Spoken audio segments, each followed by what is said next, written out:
Things before we begin. Thank you. May our learning and inspiration be in a lamp for their neshamas. We have had a long and powerful day starting last night, of course, with a number of talks and with our kumzits, and we've spoken a lot about October 7th and about the war and about those who have sacrificed their lives and those who are still sacrificing until this very moment. And amongst all the Jews, many of us have family watching the clock, watching the news every hour, what's going to be, and therefore it is most appropriate that we have the opportunity to conclude this fast with a chayal, someone who has been there on the ground in Gaza, grew up a little bit here in New York, here in Eretz Yisrael, and back. We'll tell you a little bit about that if it's relevant to the story. Either way, it is a privilege to have any chayal in our midst. We appreciate your being here. Efraim Abrams, thank you very much for being here. We look forward to hearing your story. With a few droplets of water into my mouth, I'll try to make this speech. Every year on Tisha B'Av, I try to find out if I can truly mourn the destruction of the Beit HaMikdash and truly feel the pain of Micha. It's been over 2,000 years, and the pain of our ancestors is no longer present, at least in our generation. How does one understand the pain of Tisha B'Av in today's world? There's a famous story back in the 90s of a young Israeli woman in the IDF. She was serving under the educational corps as a teacher. She served on a base in central Israel that held the newly immigrated Ethiopian Jews, many of whom walked from Ethiopia all the way to Israel in the scorching desert. She was tasked with teaching the Ethiopian Jews both Judaic and secular studies. One day in Chodesh Nisan, she began to teach them about the holiday of Pesach. As she's teaching them about the Aliyah Regel and the going to the Beit HaMikdash, one of the students interrupts her and asks her, what does the Beit HaMikdash look like? Confused, she looks at him, not understanding his question. What do you mean? The Beit HaMikdash was a long time ago. The student continued, a long time ago, what was the Beit HaMikdash like? Again, the teacher was confused, not understanding. Eventually, a few other students jumped in and asked the same thing about the Beit HaMikdash. What was it like a long time ago when you were at Beit HaMikdash? She explained to them that the Beit HaMikdash was destroyed over 2,000 years ago, and it no longer exists. I wasn't there, my father wasn't there, and neither my grandfather, she said. The students began to talk amongst themselves in utter distress, not understanding. When the bell rang, the students ran home, and the teacher left the school in complete confusion. The next day, the teacher comes back to the army base, and she sees a crowd of people at the entrance. The guard attendant to the base asks her if she understands what's going on. At first, she thought there was just a protest or there was some event going on at the base. She approached a large group of Ethiopian parents, and with a little Amharic she knew, she tried to understand what's going on. One of the parents who had better Hebrew, he walked forward and asked the teacher, why would you tell our children such a lie, that the Beit HaMikdash no longer exists? Why would you tell them such a thing? All the parents were furious. She began to explain to the parents that the Beit HaMikdash really was destroyed over 2,000 years ago and no longer exists. Immediately after, the crowd of Ethiopian parents began to cry. Mothers collapsed to the ground hysterically crying, husbands catching them as they fell. Some parents were just staring into the abyss in complete and total shock. The teacher stood there in complete shock as if she gave them the news of the loss of a relative and a loved one. She witnessed for the first time in over 2,000 years Jews mourning the destruction of the Beit HaMikdash. I remember hearing this story for the first time when I was a student in high school, and I wondered if I will truly, in depth, ever feel the same thing about the destruction of the Beit HaMikdash. A few years later, on the day we were supposed to celebrate the Torah, I learned what it meant. Tafshin Pei Gimel, Simchat Torah, October 7th of 2023, at 8 o'clock in the morning, my world changed. I grew up in a home where we were taught that the most important values in Jewish life were Avat Ha'am ve'Haaretz, the love for the Jewish people and for the land of Israel. Every man in my family knows when they finish high school, the next step in protecting it is to go to Israel, join the IDF, and protect Am Yisrael. The men in my family have won some of the most daring battles and missions for Am Yisrael. Sadly, on many of these missions, soldiers paid the ultimate price. It was my turn. המשמרת שלי. My turn to guard and protect Am Yisrael.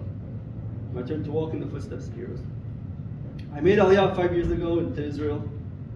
While most of my peers decided to go to an American yeshiva for the year, or even to go to college, I decided to go learn at the Keshet Yehuda Pre-Military Academy, a religious pre-military school aimed at creating the ultimate warriors, the future fighters of Am Yisrael.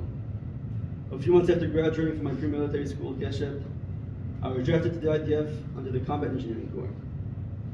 I served as the commander in the Combat Engineering Unit, the 601 Battalion, where I was the commander in the Tzama Company, also known as the D9 Unit.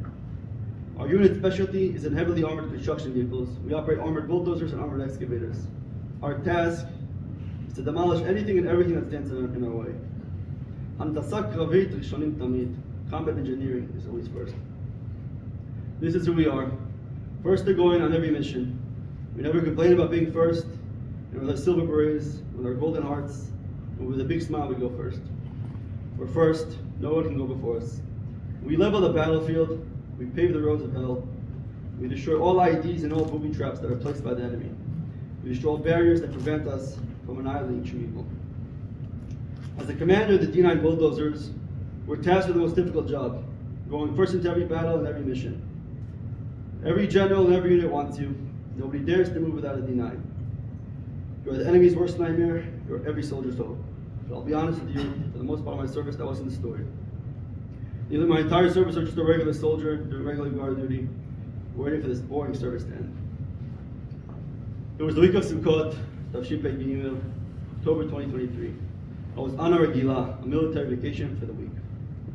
Spent the week doing nothing. All I wanted to do was just relax over my break. Friday, with Hoshana Rabbah, I went to the Kotel to go into Hoshanot, and then I got ready for Shabbat Simchat Torah. My friends from Keshet, my pre-military academy, which I attended, my friends were like brothers to me. We decided to do Simchat Torah together in Jerusalem. We were at the Kotel partying all night with the Torah. We were up till 2 or 3 o'clock in the morning, very, very drunk.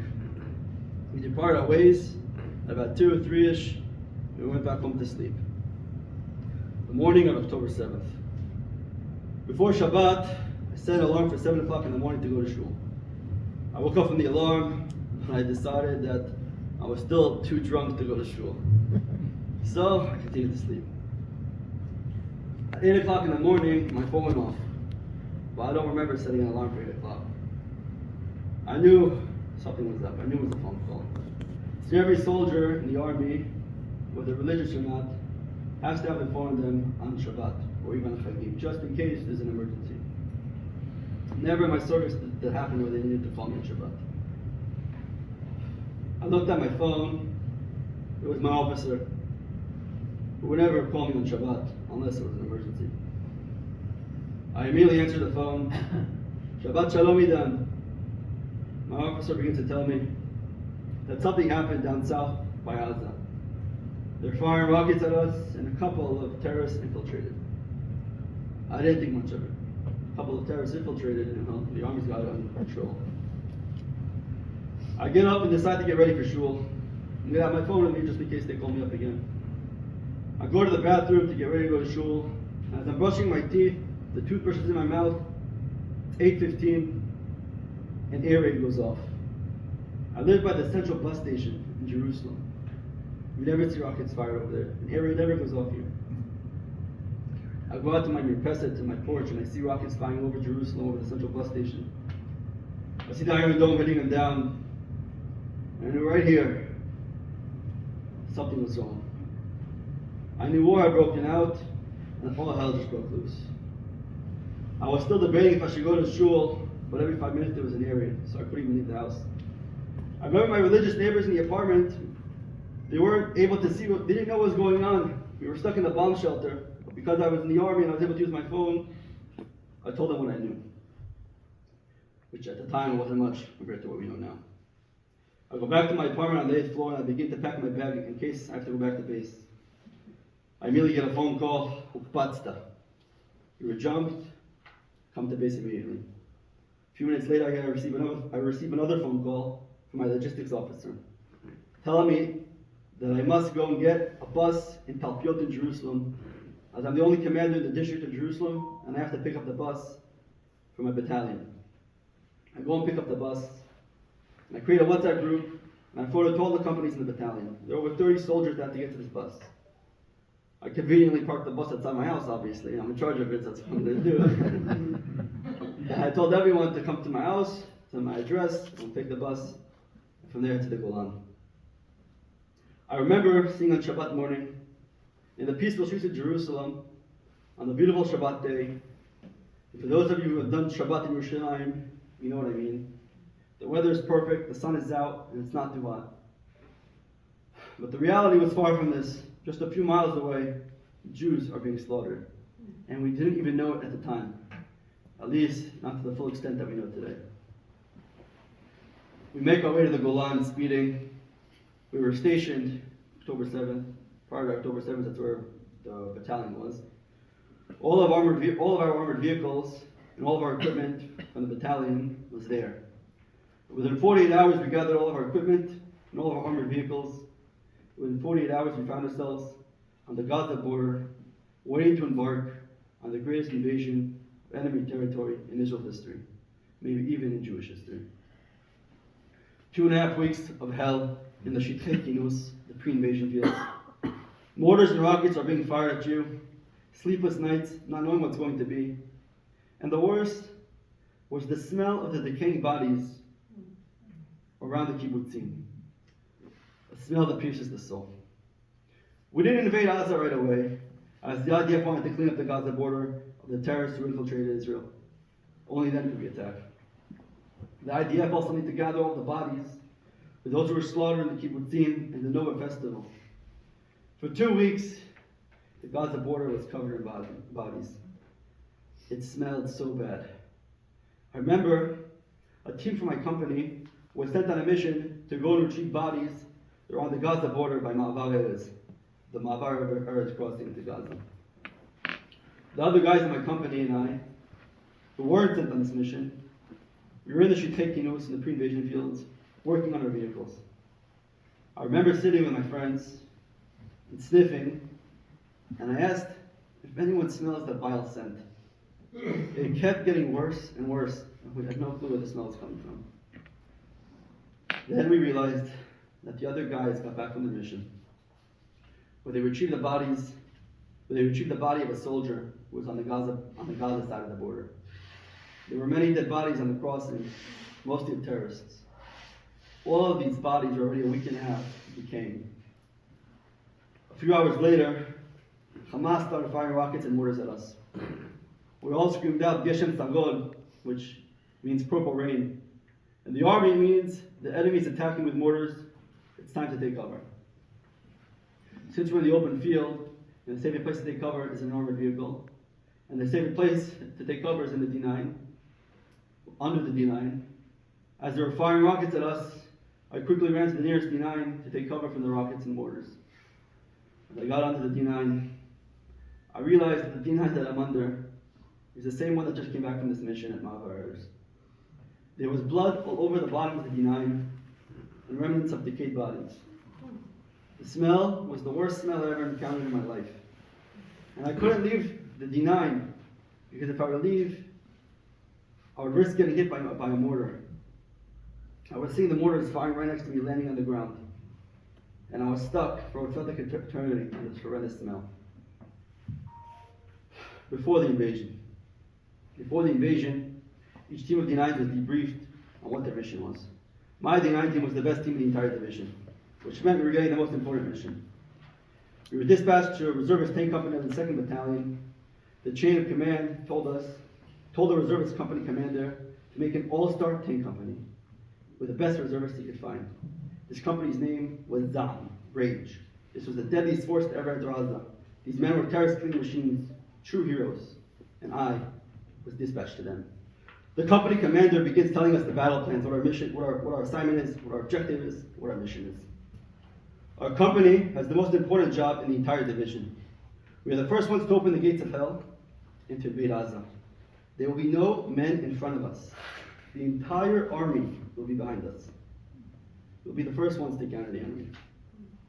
The entire world is waiting to see what the Jews are going to do and we're going to be the first ones to show them.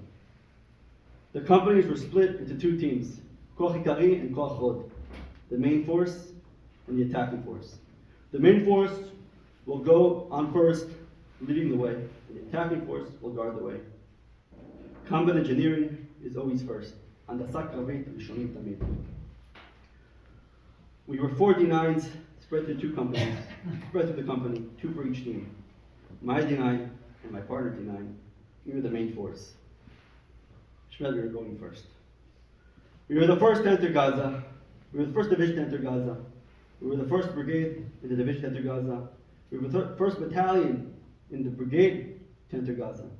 We were the first company in the battalion to enter Gaza. And we were the first force in all of the army to enter. And of course, in every mission, the D9s are first. And just like that, I found myself, along with my partner D9, the very first ones to invade Gaza. October 27th, the 12th of Mar Cheshvan, Erev Shabbat, the day has finally come. We make our final phone calls to our loved ones. I'll never forget getting off the phone with my mother and my father. My father giving me a bracha before I go in, thinking that this may be the last time I ever speak to them again. The mission that we were given, we truly believed it was a suicide mission.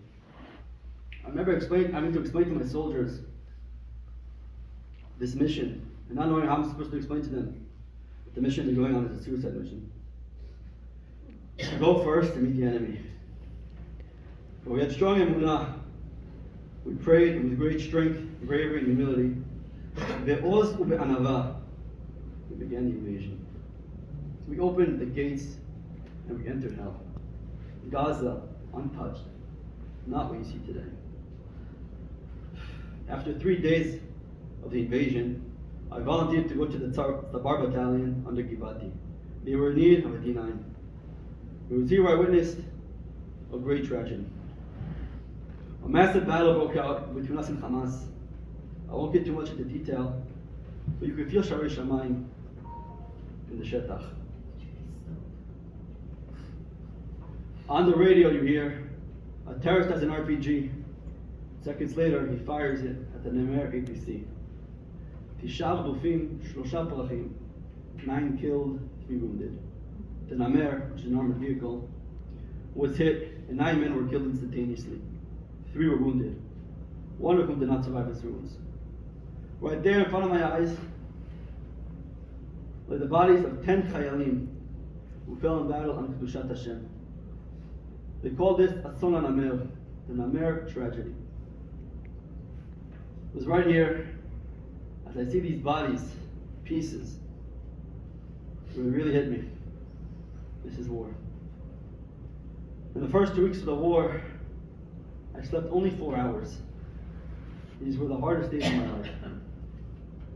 As the seconds turned to minutes, and the minutes turned to hours, and the hours turned to days, and the days turned to weeks, and the weeks turned to months, battle after battle, I found myself in the darkest of places, fighting with all might in Dal Shtufach. It was winter, and the mud swallowed anything and everything.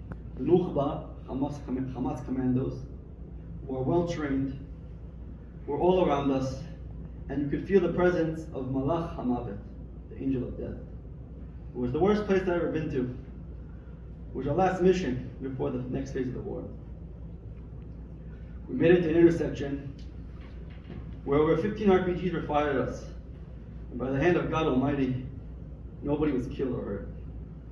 3 blocks from Shaja'iyah was just hell. The following morning, we wake up in our campsite in Dal Shtufach. There was a massive rainstorm throughout the night.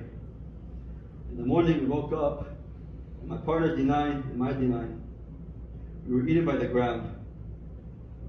The mud sucked us in. We were stuck. It took hours to extract us. I was stuck. I was praying to Hashem in this hell of a place that we would make it out alive. You know, if a vehicle is stuck and it can't move, it becomes a target. I never truly was scared in this war, despite everything I've seen, despite everything I've been through, despite seeing soldiers be killed. The Dar Shtufach was the ultimate exception. Every child that I asked, I went to Dar Shtufach, he told me the same thing. It's the worst place in Gaza. My partner D9 was freed from the mud, but I was still stuck. All of a sudden we heard an explosion, an AK-47 firing. My partner's D9 was hit with an RPG, and he was shot at.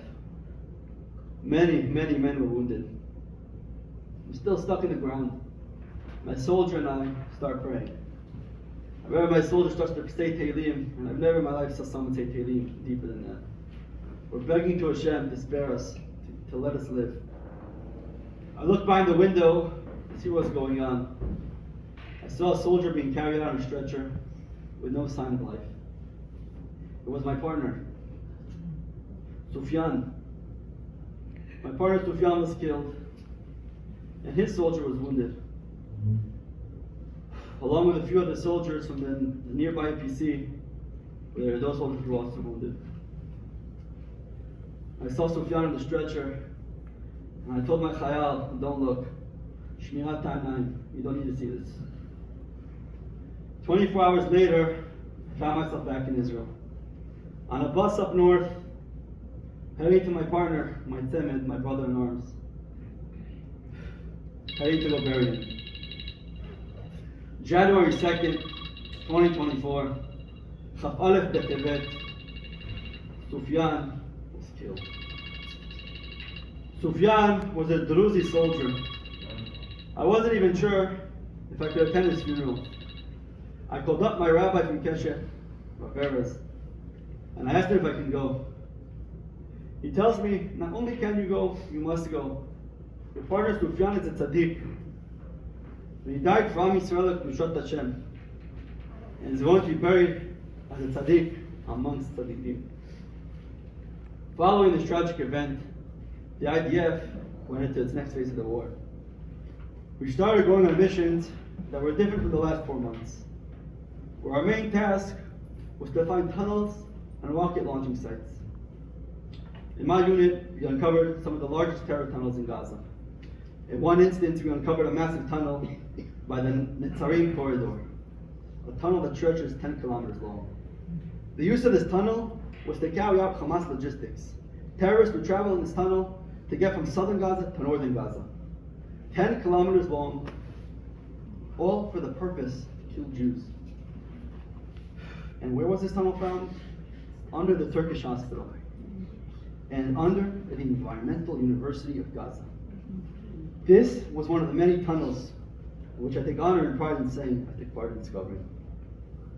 Every single time we found rockets, and we found hundreds, if not thousands, they were always near schools, mosques, hospitals, and residential areas. All of Gaza, 100% of it, from north to south, from east to west, was a complete lie. All of Gaza. And I tell you this as someone who was coming from the front lines. All of Gaza was a complete cover-up story. The Gazans, they were not poor. The Gazans chose to live in congested lives. The Gazans chose to live in the ways of Hamas.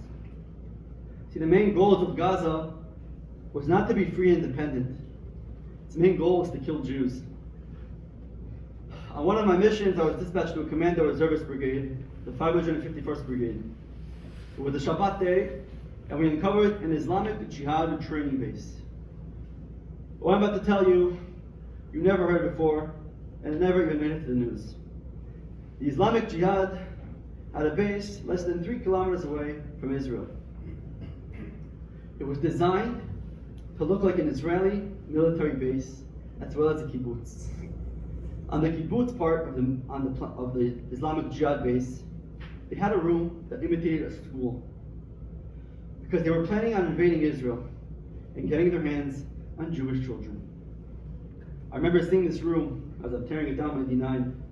There must have been 30 chairs, all lined up, school chairs. I remember seeing mock AK-47s planning to invade. They knew more than what we thought. They had remarkable intelligence on Israeli society, and their mission in life was to destroy it. Gaza is a terrorist state. Its founding principles are to murder the Jewish people. The dream of Gaza is not an independent state. It's to annihilate Am Yisrael. Their dream is Churban Bayit Shlishi. The war in Gaza, for anyone who was there, is very simple. In every house you enter, on every street, and every city in Gaza, is depicted the same picture. The Dome with a rock, or as we know it, Har HaBayit. The goal of Hamas is to make sure we as a nation are fully destroyed. And they know sadly better than us. They know sadly better than us that to destroy Am Yisrael means to conquer and destroy Jerusalem. This war will end as soon as we, Am Yisrael, are devout in building Yerushalayim as much as Hamas is devout in conquering it. 2,000 years ago, Am Yisrael shifted to a dark reality. Our beloved Yerushalayim was widowed from her people. Our souls were wounded. Until this day, we are waiting to be healed. And again I ask, how does one feel the pain of Tisha B'Av in today's world? After spending 6 months in Gaza and losing over 40 friends, some I couldn't make it to their funerals because I was too deep in battle. Some I saw in front of my eyes die. Some I only found out weeks later that they were killed because I was without service in Gaza. After standing over the graves of my brothers in arms, I now know the answer. The pain that Am Yisrael felt 2,000 years ago, the pain that the Ethiopian Jews felt when they came to Israel, I now understand. And I too feel his pain on this Tisha B'Av. In memory for all my friends and peers who were killed. And I'm going to list all the names. Each and every one of my friends who sadly fell in that hell of a place. Asaf Master, Zichrono Livracha. David Shakuri, Zichrono Livracha. Sufyan Dargash, Zichrono Livracha. Ben Zusman, Zichrono Livracha. Benjamin Yoshua Nidan, Zichrono Livracha. Alexander Masli, Zichrono Livracha. Wasim Mahmoud, Zichrono Livracha. Eliyahu Moshe Tiblis, Zichrono Livracha. Shalom Menachem, Zichrono Livracha. Itai Amar, Zichrono Livracha. Yakir Yaakov, Zichrono Livracha. Or Blumovich, Zichrono Livracha. Or Tishayahu Gruber, Zichrono Livracha. Stinslav Kustarov, Zichrono Livracha. Jala Ibrahim, Zichrono Livracha. Mordechai Kadmon, Zichrono Livracha. Uya Yaakov, Zichrono Livracha. Lior Siminovich, Zichrono Livracha. Roy Dawi, Zichrono Livracha. Pedia Menachem Marak, Zichrono Livracha. Itai Yehuda, Zichrono Livracha. Shai Arnos, Zichrono Livracha. Edith Anan, Zichrono Livracha. Halel Solomon, Zichrono Livracha. Erez Mishlovsky, Zichrono Livracha. Edi Leon, Zichrono Livracha. Ido Ovadia, Zichrono Livracha. Shiloh Yosef Amir, Zichrono Livracha. Ori Testa, Zichrono Livracha. Lior Raviv, Zichrono Livracha. Itai Saif, Zichrono Livracha. Yitzchak Ben Beshet, Zichrono Livracha. Amit Bunze, Zichrono Livracha.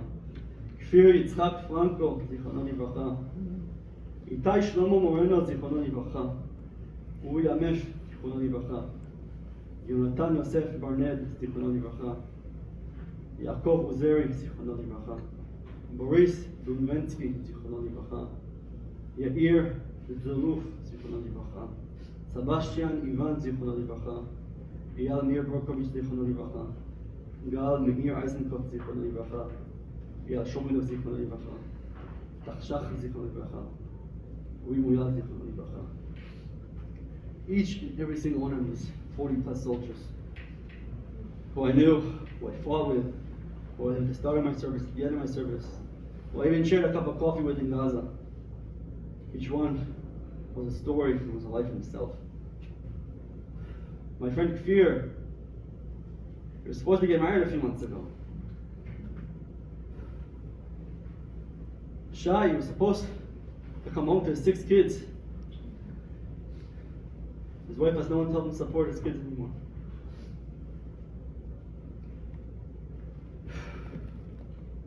David Shakuri, who was my battalion commander, was killed by a sniper fighter, left his 2-year-old daughter and his wife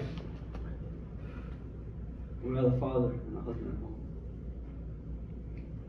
And the 10 men I saw, that picture will never get out of my head. Children, 18 years old. Hashem ykom damam. Bezrat Hashem, Am Yisrael will see days of happiness and not of sorrows. Bezrat Hashem, we will see great miracles this year. Bezrat Hashem, all of Am Yisrael unite. We unite with tremendous amounts of ahavat chinam. Bezrat Hashem, we will see rebuilding the third Beit HaMikdash. As we say in the second to last pasuk in Eicha, Ashivenu Hashem Alecha v'nashuva chadesh yameinu b'kedem. Bezrat Hashem this year, today, now, we will see a tremendous victory.